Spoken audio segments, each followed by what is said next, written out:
আসসালামু আলাইকুম। আজকে এটিও পরীক্ষার কোশ্চেন সমাধান করব। এটিও 2025 প্রথম কোশ্চেন ম্যাথ কোশ্চেন। প্রথম কোশ্চেনটা ছিল এরকমের যে 1 নাম্বার a প্লাস বি সমান সমান 3 ও এ বি সমান সমান 2 হলে এ কিউব প্লাস বি কিউবের মান নির্ণয় করো। A cube plus B cube equal to কত? তা আমরা লিখি A cube plus B cube সমান সমান আমরা জানি A plus B whole cube minus 3ab into A plus B. তার মানে আমরা এ প্লাস বির মান যদি 3 বসাই, 3 কিউব মাইনাস 3 ইন্টু এ বির মান 2 আর হচ্ছে এ প্লাস বির মান আবার 3। তার মানে আমার হচ্ছে 27 মাইনাস 3 দুগুণে 6, 3 6 18। তার মানে আমার অ্যান্সার দাঁড়াচ্ছে 9।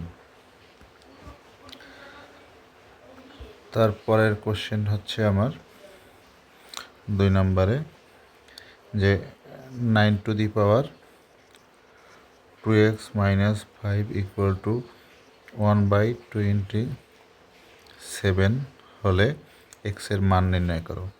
তাহলে এখান থেকে আমরা 9কে লিখতে পারি 3a স্কোয়ার, তার পাওয়ার হচ্ছে 2x মাইনাস 5 ইকুয়াল টু 27কে লেখা যায় 3 টু দি পাওয়ার মাইনাস 3 উপরে 2 দিয়ে 2x মাইনাস 5কে গুণ হলে হবে 4x minus 10 equal to 3 power minus 3।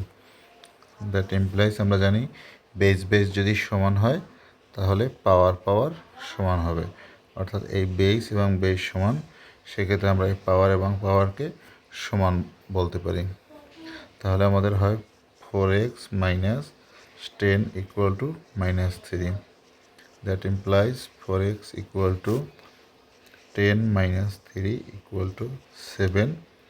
তার মানে x ইকুয়াল টু হয় 7/4। তারপরের কোশ্চেন 3, 2 এবং 5, 4 বিন্দু দুইটির দূরত্ব। 3, 2 এবং 5, 4 এই বিন্দু দুটির দূরত্ব। আমরা জানি দূরত্বর সূত্র ইকুয়াল টু দূরত্ব D equal to √y2 minus y1 whole square plus x2 minus x1 whole square. সেক্ষেত্রে এটা যদি আপনার x1 y1 হয় এবং এটা যদি আপনার x2 y2 হয়, সেক্ষেত্রে আমরা কি লিখতে পারি? 4 minus 2 whole square plus 5 minus 2 whole square, অর্থাৎ 2a square plus 3a square. That implies 4 plus 9।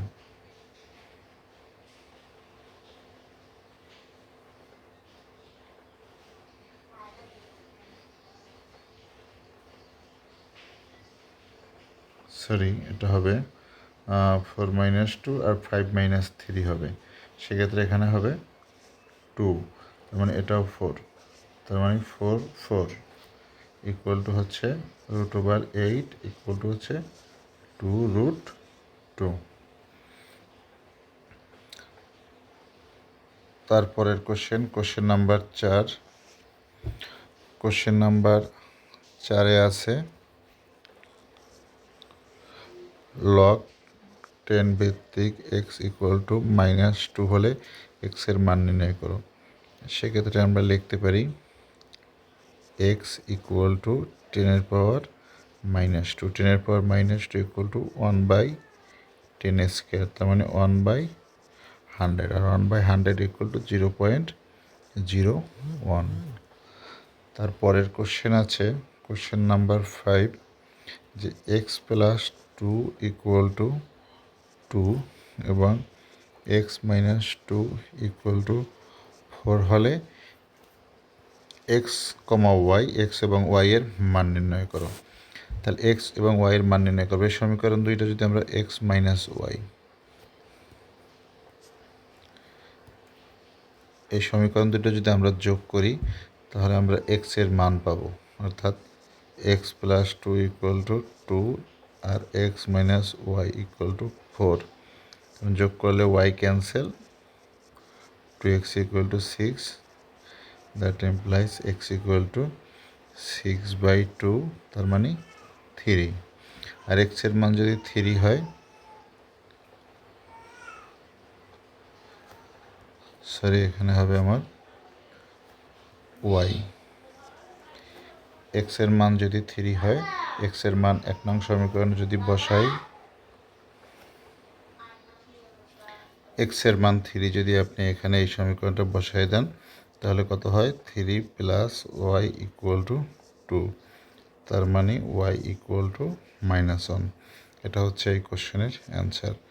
তার পরবর্তী কোশ্চেন হচ্ছে আমার কোশ্চেন নাম্বার 6, 1, 3, 5, 7 এই অনুক্রমটির 15তম পদ। এটা একটা সংক্ষেপ সিস্টেম হচ্ছে 15তম পদ, 15তম পদ যদি আমাদের বের করতে বলা হয়, তাহলে আমরা হচ্ছে 15 গুণ 2 মাইনাস 1, তাহলে কত হয়? 15তম পদ হবে আমার 30 মাইনাস 1, 29। 29 হলো এই কোশ্চেনের অ্যান্সার। তার পরবর্তী কোশ্চেন নাম্বার 7, সাথে বলা আছে যে x³ minus 2x square comma x to the power 4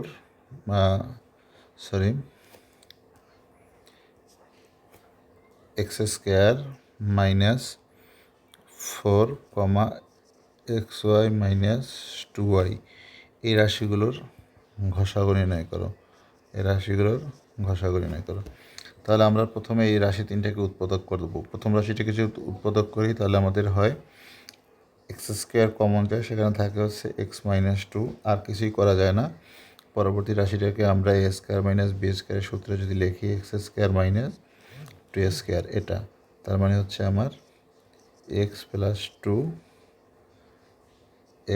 two into x minus 2, এবং তার পরবর্তী রাশি এটাকে যদি আমরা লিখি, এখান থেকে আমরা ওয়াই কমন নিলে লেখা যায় এক্স মাইনাস 2। তিনটে রাশি পর্যালোচনা করলে দেখা যায় যে শুধু এক্স মাইনাস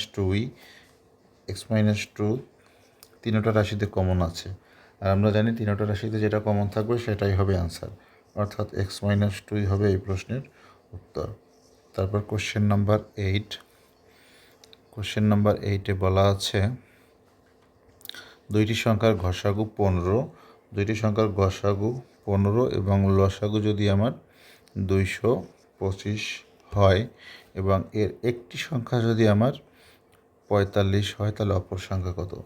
আমরা জানি যখন দুটি সংখ্যার ঘষাগু, লসাগু এবং একটি সংখ্যা দেয়া থাকে, তখন অন্য সংখ্যা বের করার সিস্টেম আমরা জানি ঘষাগু ইন্টু লসাগু ইকুয়াল টু সংখ্যা দুটির গুণফল। তাহলে আমাদের অপর সংখ্যাটি সমান হবে 15 গুণ 225/45। এটা কাটাকাটি করলে আমাদের অ্যান্সার হবে 45। এটি এই প্রশ্নের উত্তর। তারপরে কোশ্চেন নাম্বার 9 বলা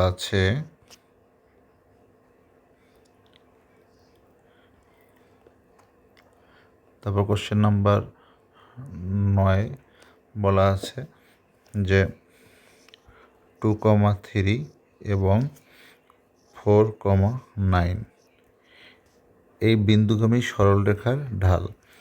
আগের মতন যদি এটাকে আমরা x1 y1 এবং এটাকে আমরা x2 y2 মনে করি, তাহলে সরলরেখার ঢাল নির্ণয়ের সূত্র হচ্ছে সরলরেখার ঢাল সমান y2 minus y1 by x2 minus x1। সেক্ষেত্রে আমরা লিখতে পারি 9 মাইনাস 3/4 মাইনাস 2, তার মানে 6/2। কাটাকাটি করলে অ্যান্সার হবে আমার 3। এই 3 হবে এই প্রশ্নের উত্তর। তারপর কোশ্চেন নাম্বার 10-এ বলা আছে 20% কমে একটি পণ্য 1280 টাকায় বিক্রয় হলে পণ্যটির পূর্বের বিক্রয় মূল্য কত টাকা? তাহলে 20% কমে 1280। তাহলে আমরা বলতে পারি যে বর্তমান মূল্য 80 টাকা হলে আগের মূল্য 100 টাকা। অতএব 1 টাকা হলে কত হবে? 100/80। অতএব বর্তমান মূল্য 1280 টাকা হলে আগের মূল্য হবে 100 × 1280/80। সেক্ষেত্রে কাটাকাটি করলে আমাদের অ্যান্সার দাঁড়াবে 1600। এটা হচ্ছে এই প্রশ্নের উত্তর। তারপর কোশ্চেন নাম্বার 11তে বলা আছে একটি সমবাহু ত্রিভুজের বাহুর দৈর্ঘ্য হচ্ছে 4 মিটার। বাহুর দৈর্ঘ্য 4 মিটার হলে ত্রিভুজটির ক্ষেত্রফল নির্ণয় করো। আমরা জানি সমবাহু ত্রিভুজের বাহুর দৈর্ঘ্য যদি a হয় তাহলে তার ক্ষেত্রফল হচ্ছে √3/4 a²। এটা হচ্ছে ক্ষেত্রফল নির্ণয়ের সূত্র। তাহলে বাহুর দৈর্ঘ্য যদি 4 হয় তাহলে ক্ষেত্রফল সমান সমান আমরা লিখতে পারি √3/4 × 4²। এটা কাটাকাটি করলে আমাদের হবে 4√3। এটি এই প্রশ্নের উত্তর। তারপর কোশ্চেন নাম্বার 12। কোশ্চেন নাম্বার 12তে বলা আছে log 10 ভিত্তিক x + 6 - log 10 ভিত্তিক x + 2 = log 10 ভিত্তিক x হলে x এর মান নির্ণয় করো। এক্ষেত্রে আমরা লিখতে পারি log 10 ভিত্তিক x + 6/x + 2 = log 10 ভিত্তিক x। এবার উভয় পক্ষ থেকে যদি আমরা লগ ক্যান্সেল করি তাহলে আমাদের থাকে হচ্ছে x + 6/x + 2 = x। তারপরে লেখা যায় আর গুণ করলে x² + 2x = x + 6। তার মানে x² + x - 6 = 0। তার মানে x² + 3x - 2x - 6 = 0। Middle term করা হয়েছে মধ্যের রাশিটাকে। মিডল টার্ম হচ্ছে এমনভাবে করতে হবে যেমন মধ্যের রাশিটাকে এমনভাবে দুটো রাশিতে ভাঙতে হবে যে রাশি দুইটা যোগ করলে x হয় এবং গুণ করলে এই দুই পাশের রাশি দুইটার গুণফলের সমান হয়। সেক্ষেত্রে 3x - 2x আমার +x হয় এবং 3x - 2x = -6x², যেটা এই রাশি দুইটার গুণফলের সমান। এবার আমরা এখান থেকে x কমন নিলে পাবো x + 3। এখান থেকে -2 কমন নিলে পাবো x + 3 = 0। That implies x + 3, x - 2 = 0। তার মানে আমরা লিখতে পারি x = -3 এবং x = 2। এটি হবে এই প্রশ্নের উত্তর। ধন্যবাদ সবাইকে। পরবর্তী পরীক্ষার কোশ্চেনের উত্তর পেতে এবং অন্যান্য বিষয় সম্পর্কে ধারণা পেতে আপনারা এই চ্যানেলটি সাবস্ক্রাইব করে রাখুন। সবাইকে ধন্যবাদ।